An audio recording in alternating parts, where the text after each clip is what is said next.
মোহাম্মদ সাল্লাল্লাহু আলাইহি ওয়াসাল্লামের জীবনের শেষ মুহূর্ত। মাত্র 2 মিনিট চাচ্ছি সবার কাছে, এড়িয়ে যাবেন না। মোহাম্মদ সাল্লাল্লাহু আলাইহি ওয়াসাল্লামের জীবনের শেষ মুহূর্ত চলছে।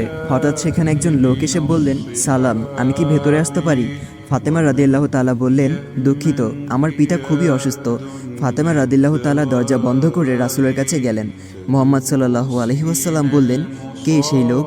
ফাতেমা বললেন, এই প্রথম আমি তাকে দেখেছি, আমি তাকে চিনি না। শোনো ফাতেমা, সে হচ্ছে আমাদের এই ছোট্ট জীবনের অবসানকারী ফেরেশতা আজরাইল। এটা শুনে ফাতিমার অবস্থা তখন ক্রন্দরত বোবার মতো হয়ে গিয়েছে। রাসূল সাল্লাল্লাহু আলাইহি ওয়াসাল্লাম বললেন, হে জিব্রাইল, আমার উম্মতের কি হবে?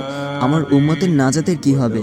জিব্রাইল আলাইহি ওয়াসাল্লাম বললেন, হে রাসূল, আপনি চিন্তা করবেন না, আল্লাহ ওয়াদা করেছেন আপনার উম্মতের নাজাতের জন্য। মৃত্যুর ফেরেশতা ধীরে ধীরে রাসূলের কাছে এলেন জান কবজ করার জন্য। মালাইকাত মাউত আজরাইল আরো কাছে এসে ধীরে ধীরে রাসূলের জান কবজ করতে থাকলেন। পাশে দাঁড়িয়ে থাকা জিব্রাইলকে রাসূল বললেন ঘোঙ্গানির সাথে, ও জিব্রাইল, এটা কেমন বেদনাদায়ক জান কবজ করা। ফাতেমা রাদিয়াল্লাহু তাআলা তার চোখ বন্ধ করে ফেললেন। আলী রাদিয়াল্লাহু তাআলা তার দিকে উপর হয়ে বসলেন। জিব্রাইল তার মুখটা উল্টো দিকে ফিরিয়ে নিলেন।